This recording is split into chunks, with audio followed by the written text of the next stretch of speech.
Hey everybody, this is Blankenship. Welcome to the Comic Book Podcast, and I am so excited today to have Bobby Nash with me. Now, Bobby, it looks like we've got quite a few things that we can talk about because before putting out my first full-length comic, which I should have strategically had here to like stick up in the camera, Zorro Kills one, Phuket Mama one, the whole shebang. I had written novels, novellas, novelettes, serials, short stories, anthologies, collections, yada yada. So have you. Yeah. One or two. Yeah. Yeah. We've got all that going on. A lot of stuff that I did too, and it blends well with the Zorro aspect of it. Is I had a lot of Western horror stuff, so like really violent Western things. Mhm. You've got some Westerns that you've done. You did some Lone Ranger and Yeah. and all that kind of thing.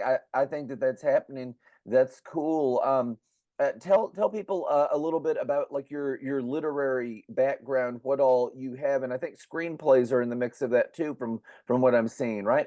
Yeah, I've done a few like short screenplays, mostly low budget or fan produced things.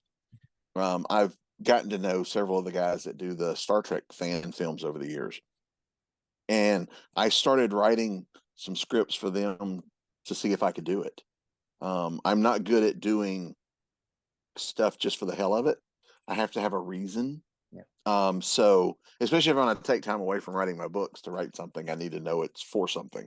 And so I started doing some screenplays that way. It's kind of just to see if I could do it, to see if I could accomplish it. But I started out writing comic books. That was my first published work was comics. I still write comics. I love comics. That was my first love. That's what got me into creativity, to the creating of stories. I wanted to be a comic book artist so bad when I was a kid. I'm not quite talented enough to do that, but I started writing comics to have something to draw. What comic was And impactful to you? What were the comics that you put out there that was wow that made you want to do that? oh my God, the first comics I remember owning, we were in my mother and I was a kid, like 6, 7, something like that. We were in not a department store, and in the checkout aisle, they used to in the 70s would do 3 packs. You know, a book had been out a few months. A place would buy them, pack 3 of them up, and they would hang. And so, there was a kind of a game. You could see 2 of the comics, but you never knew what the middle one was going to be. It was always a surprise. And I was a big Spider-Man fan because I knew the cartoon, the 60s six Mhm. cartoon, which aired in reruns every day, and I was a huge fan. Wanted to Wasn't be Iceman in Spider-Man. that? Wasn't No, that Iceman? was that was the Amazing Friends. The Okay. 66 one was the one where the theme song comes through, Yeah. does whatever, yeah, this was just a slightly before Amazing Friends, but I was a big fan of that as well. And so this 3 pack had 2 Spider-Man comics in it. And I was like, I didn't even know they made Spider-Man comic books. And so I begged and pleaded, and I think my mother bought them just to shut me up. And it was 3 issues of Amazing Spider-Man in order. So it was issues 192, 193, and 194. And I devoured those books. I still have them. They're very old, tattered, and well read. But I just fell in love with comic books as a medium, comic book storytelling, because it was 3 issues in a row. Excuse me, I could follow the story over 3 issues and see how subplots worked and things that they carried over. And I was just in love with it. And so that made me want to do my own comics. That made me go, wait, people do this. Oh my God, and it was years before I realized it was a job and people did it and got paid. It was just like, wait, people can write and draw comic books. And so that was kind of the thing that made me go, this is what I want to do. Took a while to get there, but that was kind of what started me on that journey. And then I met other people when we moved when I was 12. And the first people I met in the new school were comic book fans who were writing and drawing their own comics together. And it was like, I finally found my people. I have come to the promised land. Who knew it was a tiny little town out in the middle of nowhere? But that only spurred me to want to do it as well, to continue to do it. And these guys were so good too that it made me step my game up because they were really good at it. And so that was where it started. That, at that point in time, I would have been happy to write nothing but comics for the rest of my life. Then, as happens, one day, this little voice in my brain says, "You should try to write a novel." And so I did, and it was awful. But I finished it. And, as you know, when you finish something, that kind of buoys you a little bit and makes you want to try it again, that sense of accomplishment. So I wrote another novel, which I eventually sold. That was Evil Ways, that you can see there on the wall. It took about 6 months to write it the first time. And then I tweaked it over the course of like the 6 years it took me to sell it to a horrible, horrible publisher.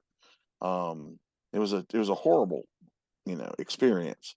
But I had a book, and having that book helped me get other work while I was waiting for my contract to expire.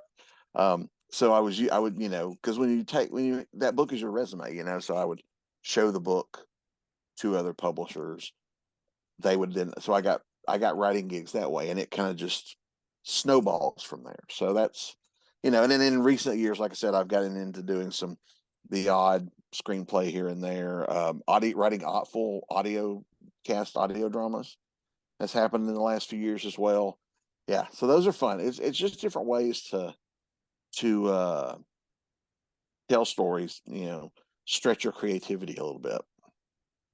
That is awesome. I love that. Yeah, mine was the opposite. I started out, I wrote a few nonfiction books, and then the fiction, my dual novel, God Walks the Dark Hills, book 1 and 2, which is part of the 6-book thing, which the 5 and 6 are coming out later this year. All that, and then the comic thing is recent. I mean, as you know, it's a totally different medium from writing a 40,000 word book versus a comic. I use numbers. I don't know what normal standard is. It's just like as an artsy guy, and I mean you get that, you're seeing in pictures. I think what makes the most sense. So I do it. It looks like an Excel document, and I'll have in each box, I'll have it this page and this column, and that way you can say here's what the dialogue is, and then you write and you change the color of it, usually to red, because black on white and then red on white. And then the red will say, this is what's going on, if it's something that I feel like has to be described enough, and and all that sort of thing. But yeah, I'd like to get into doing it professionally. Pete, it's weird. Have you ever talked to Joe Lansdale? No, I haven't. Joe is amazing. He's such a nice guy, super guy. Not just a fantastic writer and everything. It only makes you like him that much more. He's very accessible on Twitter, by the way. But Joe, he's so nice. I'd asked him about it, and he said, "Man," he said, "they've always contacted me." He wrote some Superman the animated series and Batman the animated series, and it's like I retain things really well. It's like I've seen that episode, and all that sort of thing.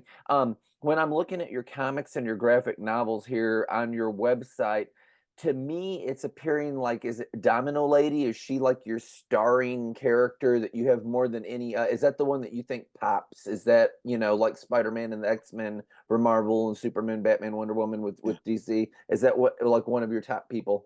She's the one I keep getting asked back to write the most. Domino Lady is an actual pulp character from the 1930s. Okay. She appeared in 6 stories in 1936. They were considered the spicy pulps. Yeah.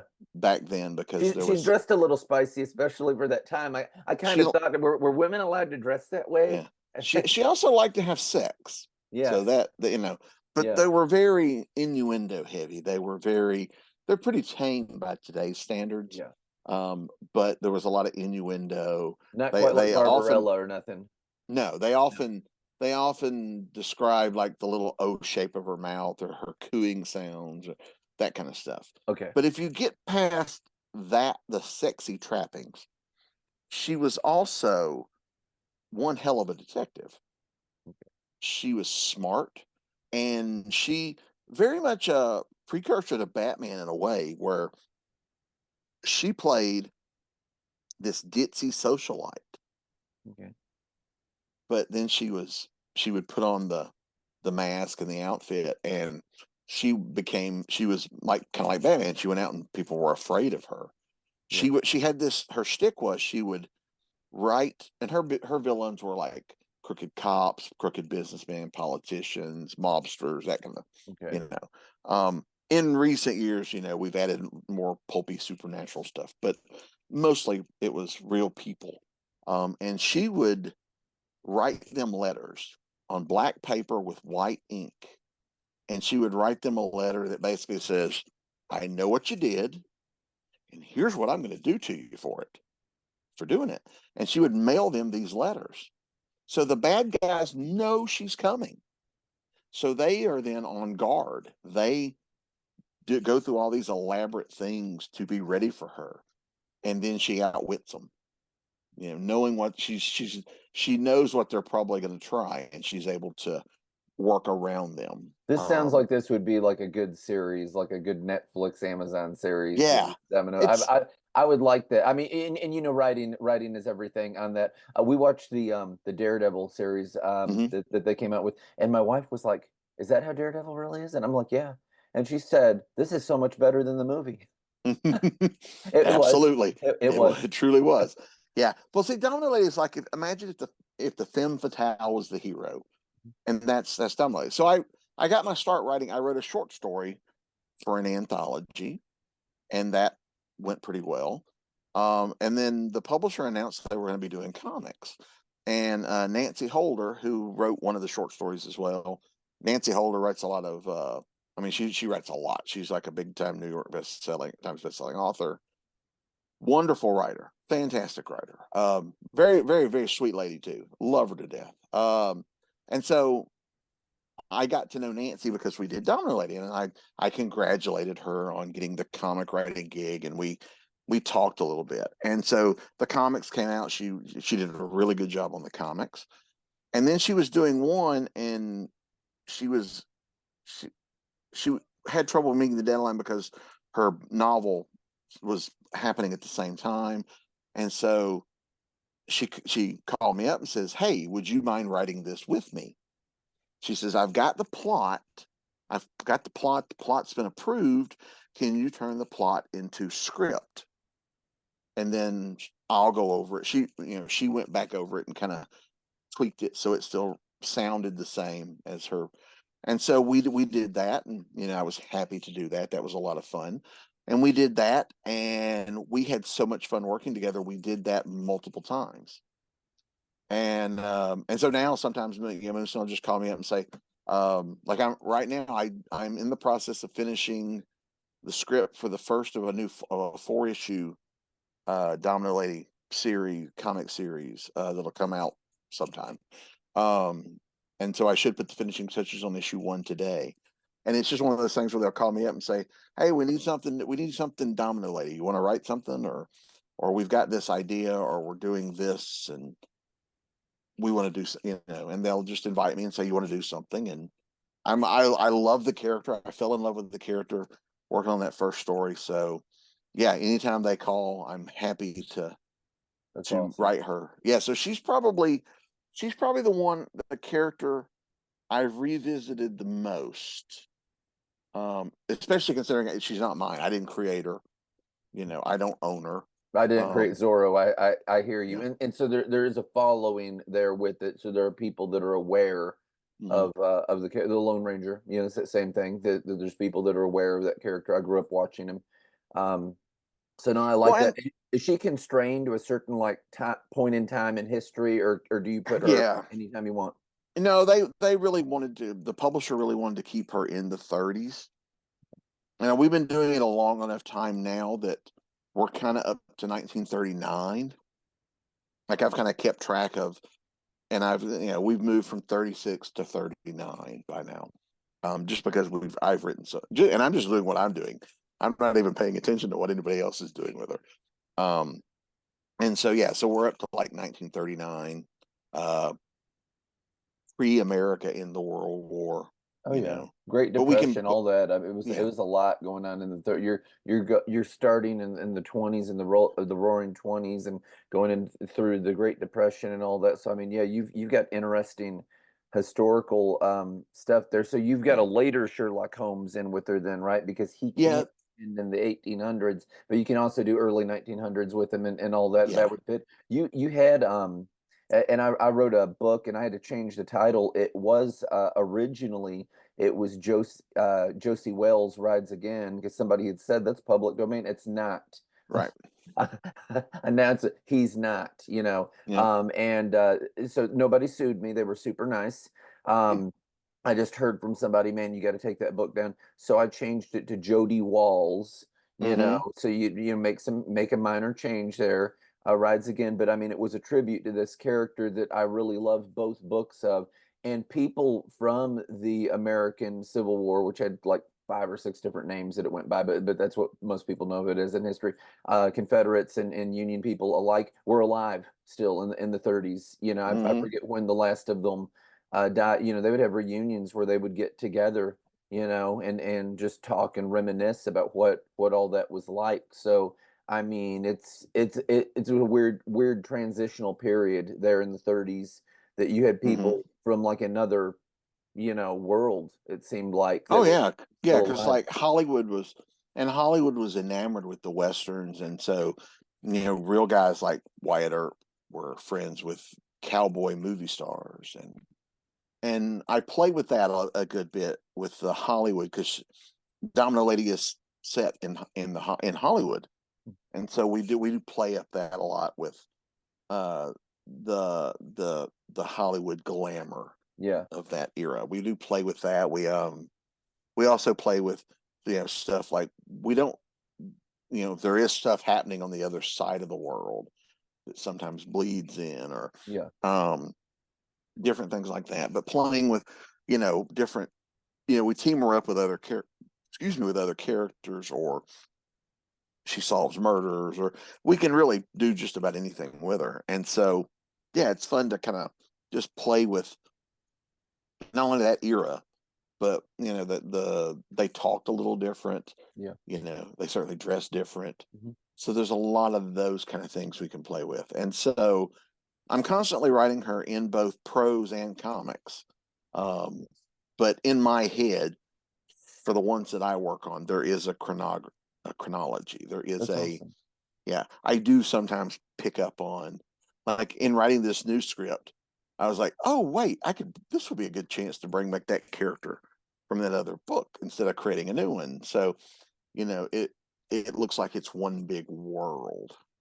Do you have And Wyatt so Earp ever in it? Because Wyatt Earp did a lot of stuff in Hollywood, and that's where yeah. John Wayne adopted his walk and Mm-hmm. talk and all that. He had said that what he was doing was he was emulating the way that Wyatt Earp really was. So when you see John Wayne, that's how Wyatt Earp walked and talked, supposedly. Yeah. No, I haven't. When I work real people into Domino Lady, they tend to be more. They're not main characters. Okay. She's at a gala. We point out some people. Mhm. I haven't had her team up with any real people yet. Not to say we won't, but Mhm. at this point, I've not done that. It's been more like they run into them, or they notice them at one of these gala events or a movie premiere or something like that. But I haven't used a real person as a main character. Wyatt Earp is always in the back of my mind because I do love the character of Wyatt Earp.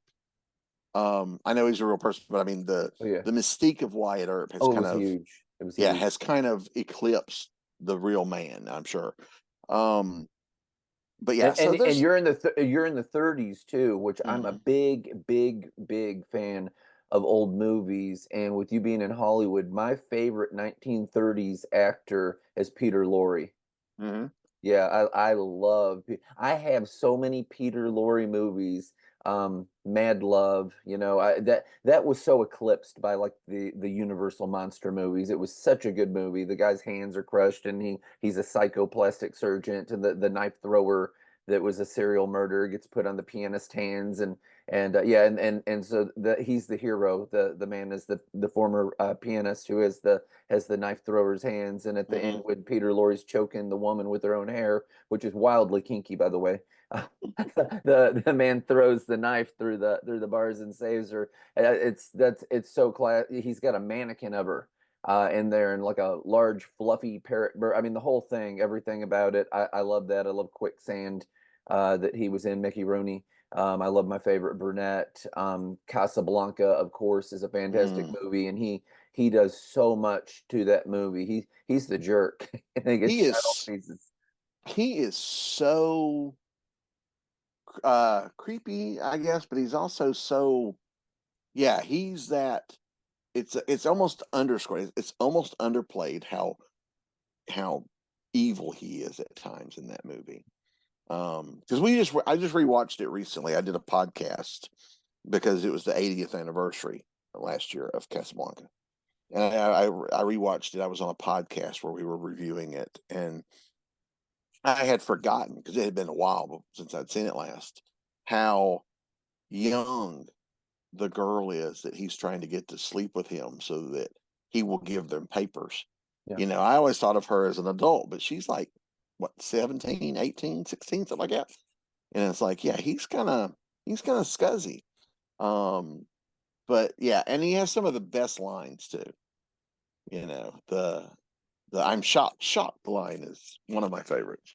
Yeah. So Absolutely. You did a lot. You did some comics too with like some real events and disasters and what have you. A yeah. Great Chicago Fire, Titanic, Pearl Harbor, New York City blackout, Mount St. Helens eruption, Hurricane Katrina. Hmm. Is there anything that particularly draws you to those? Do you have any that you think you might have coming up, like a 9/11 or whatever? No, this was the publisher hired me. I was hired. They had the title and the events in mind. This is how they have pitched it to me. We know you're a crime fiction writer. We were wanting crime fiction stories set during these events, and they gave me the events. And then you have to do a real write up of the event because these are aimed more for kids and young adult, teenagers. So I know. So I kind of questioned some of the events they picked. Like, we're talking about the son of Sam in the blackout. I was like, is that really for You know, because I this, used to write him. Like, and that's the churchy me thing, but like talking to him about the Lord and all, he gave his heart to Jesus. He does a lot of stuff, and there never wants to come out. But no, that was nuts. All the horrible yeah, things that he did. he. So we talk about it now. Now we don't see him killing people. We're not Yeah. because as again, your audience, Mhm. but he does appear in the story. Actually, we see him doing something nice in the story. He helps some people. Yeah. And then later they realize, oh my God, that's who that Yeah. was. But part of it is because at that point in time, he was the boogeyman of New York. He If was. anything bad happened in New York around that time, he got blamed for it. Hmm. So when the blackout happens, oh my God, Sam has turned out the lights. And so there's a point where I actually have him walking down through the middle of the street in downtown That's New good. York with all of the riots and fires and all this stuff going on around him. And he is just watching and smiling, and he has bought into it. And he's like, look at the chaos I have wrought. Yeah. And he is just enjoying it. And I mean, he's not the main focus of the story, Mhm. but he does appear and he has his bits. But like I said, the publisher came to me. Um, this wasn't my idea. It was something they came to me with and said, we would like a crime to go with the the crime has to go with the disaster in some way. So my job was to come up with the crime, and then and I also wanted to be, I didn't want it to be the same crime for every book. You know, it can't be everyone's a thief. I didn't want it to be at that. So I tried to come up with different ways, a different crime for each disaster. I also because we do them 6 at a time, because they do everything in lots of 6. The one thing I did to kind of keep consistency, that it's a series, is we use newspapers and headlines as framing devices. We will see Yeah. headlines to let you know what's going on, and they use that on the back covers as well in headlines to talk about the book. And then when we get to Katrina, we still have newspapers, but we also have people reading it on their iPads and whatnot. But the rest of them were all pre-tablets.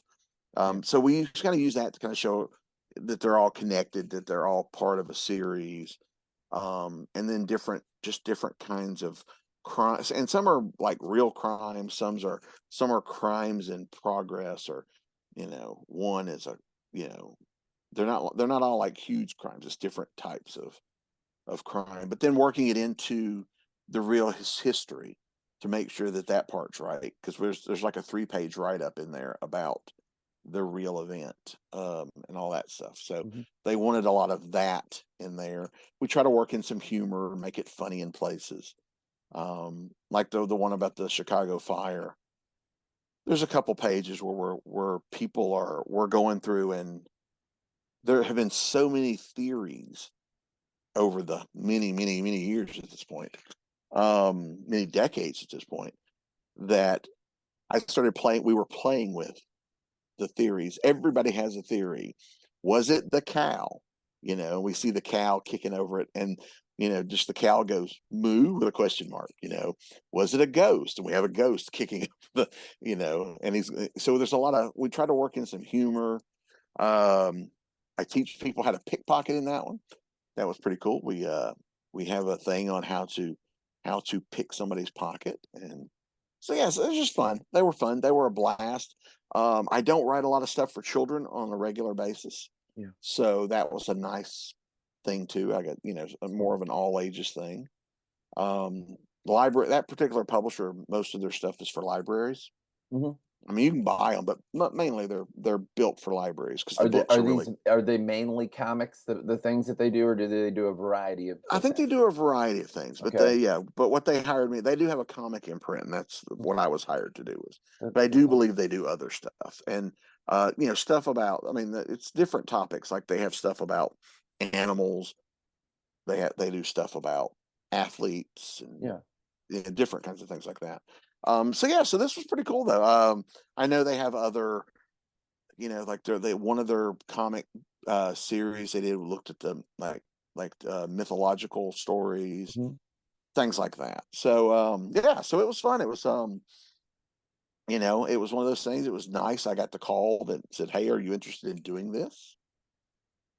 So that was fun. So I did that, and it was great. It was a blast. The books came out beautifully. I don't have any close enough to hold up, but they turned out gorgeous. Lilo Alves did the art, and they look great. Um, and so yeah, I'm pretty happy with them. It was I had them at my first convention a couple weeks ago and showing them off, and people were like, "Oh, these look really cool. My kids could read these." That's So I'm awesome. like, "Great, send them to the library." Now our time is winding down. We've got around 9 more minutes that we can go left. I see that you have a variety of other things. You did some pulp adventure stuff and all that. They're very cool looking. Something about it reminds me of like Antarctic Press. They do a lot of stuff like that Mhm. too. I see that you have, is it an anthology called Dark Sister? Well, I gave some stories to Dark Sister. Okay, I'm not one of the guys running it, so but I you're a did. contributor. I contribute. Yeah, a Yeah. couple buddies of mine are behind that, and I've given them some stuff to be part of those books, and Cool. yeah.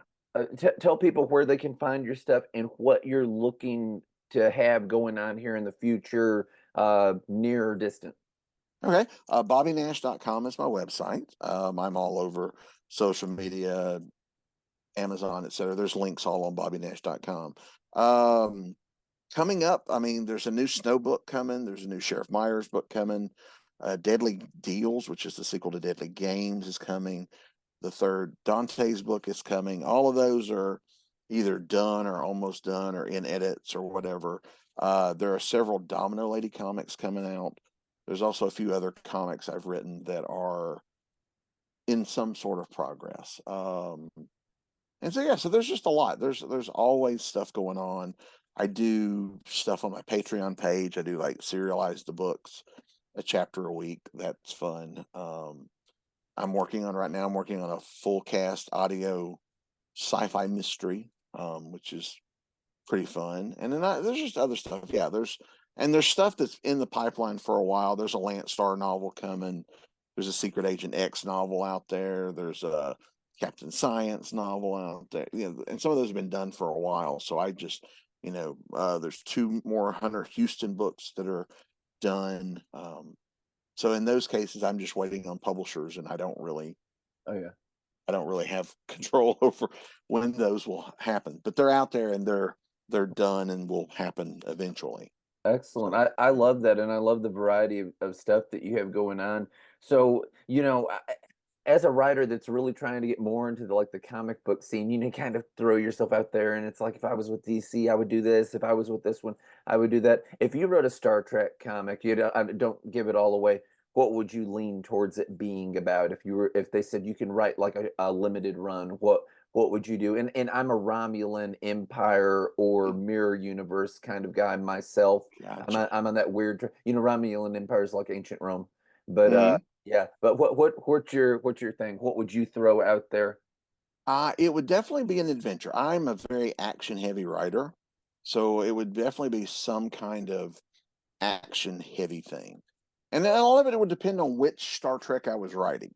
Which one You do you know, prefer? my favorite overall is Deep Space Nine. Really? I That's absolutely, yeah. If it they just had as a so whole little. series, They had so little of Q in it, and yeah. Q was there was this girl that I knew, and she was like all big into Star Trek, and she's like, if you could be any race in Star Trek, what would you be? And I forget what I think she said, like a Kardashian or something. I'm like a Hmm. Q. It's like they're giving you the choice with like an omniscient. Yeah, yeah. I don't like rules. Yeah. Yeah. But no, but if you look at the series as a whole, Deep Space Nine is my favorite. I mean, I love them all. I have Mm. something to like about all of them. I mean, I grew up watching the original series, and so if I had to write something, and one of the fan films I wrote, I did get to write Kirk Spock McCoy, which was super cool. McCoy was a Um, brilliant. That man could yeah, act. I loved him. I love the is it The City on the Edge of Tomorrow? Is that the name of it? Or City on the Forever? Edge of Forever. That was like the greatest episode in the Yeah, world. That was fantastic. yeah. So yeah, so it would definitely. I don't have a story in mind, but it would definitely be something, definitely action heavy. I love the running and jumping and chasing and stuff they do. I mean, but it's Star Trek. It can't just be that. There has to be some kind of moral to it or thing like that. I mean, that's Star Trek at its best. It's a mix of the two. You're telling these morality tales or these parables, but you still have it's still an action adventure show. So what's your Um, favorite thing that happened on Deep Space Nine? What was it that did it for you on oh that my show? God. I don't know. I mean, it opens with a bang, but once the Dominion War picks up, Mm. we've throughout Star Trek's history, we had heard them talk about the wars that they had been part of, but we always heard it in the past. When Starfleet was the Federation was at war with, but that war's over. We never got to see the Federation at war. And so I found it interesting to see what these peace loving Federation people were like when people were trying to kill them. Yeah. And and Deep Space Nine is more they took more risks, I think. They weren't perfect. Like, as much as I love TNG, all those characters were always perfect heroes. You know, Cisco does some stuff with Yeah. permission of Starfleet during the war that I could never imagine Kirk or Picard doing. There were things that in Star Trek though that I thought were a bit off from how things would be. So, for example, you have the captain leave the ship on a planet that they don't know, and they have Hmm. the number one leave the Yeah, leave the ship. Yeah, that's like the yeah. president of The the top United three States can't officers, do that. yeah, the top three officers and the chief medical examiner all go down. Yeah, That but wouldn't happen. because it's TV, you know, that's one of those things where, well, they're in the main titles. We have to use them. I think that Scott Bakula would get more liberty just because they were so early out in the chronology of it. And I like that show. My wife loved it a lot. I liked the what were they? They were lizard like guys that could the Gorn. No, they had a Gorn in an episode though, and I mean, I like wanted to stand up and cheer in that episode, but no, it's like a Surlerman or some kind of thing like that. Oh yeah, I know. Yeah, and they could like cloak themselves and everything. Yeah, they were fantastic. That character was amazing. I love that actor. They had one where he didn't have the makeup on. He was supposed to make himself look human. Yeah, over the years, he was a lot of different aliens and a lot of different sci-fi shows. Yeah, he was always really good. So, but yeah, but I grew up on TOS. I would, you know, yeah, if I wrote something, we would definitely go down to a planet where something happened, and you know, I love that exploration and having that adventure. The space stuff was cool, but I really love seeing them, you know, solving a problem. No, it was cool. Yeah, there's a lot in Star Trek. I think that they kind of made Janeway too tough. Like she took down the entire Borg. It's like we've just got to have her like the baddest captain in the history of all, to the extent that it was just like, you know, she's bulletproof. I mean, it's essentially, but yeah, I mean, it was an okay show, but I mean, they just had her like, you know, taking them by the throat and tearing it out. I mean, in such a way that it was just like this seems like overkill. Yeah, But, and it was her first time as a captain. I mean, that was her first command that was all her own too. So she, you know, she was basically Mozart, as if it was music, you know. I mean, she just couldn't be wrong or do anything wrong. But no, I mean, if you had to put them like up against each other, nobody else took down the Borg. I mean, it was so over the top that it was like, did they really just write that? Yeah, I know. They always talk about how Picard beats the Borg. They do that so much in like the Picard season about how Picard beat the Borg, and it's like Picard never beat the Borg. Picard loses to the Borg. Riker beat the Borg. Yeah. And Data beat the Borg in the movie, but Picard never actually beat the Borg. It has been amazing having you on. It's got less than a minute, and it's gonna, thank you so much, man. Oh, this was a blast. We'll need to do it again sometime. We will. Awesome. Thanks a bunch. All right. Have a great one. Cool. You too. See ya. And then we freeze frame. I'm looking for the there is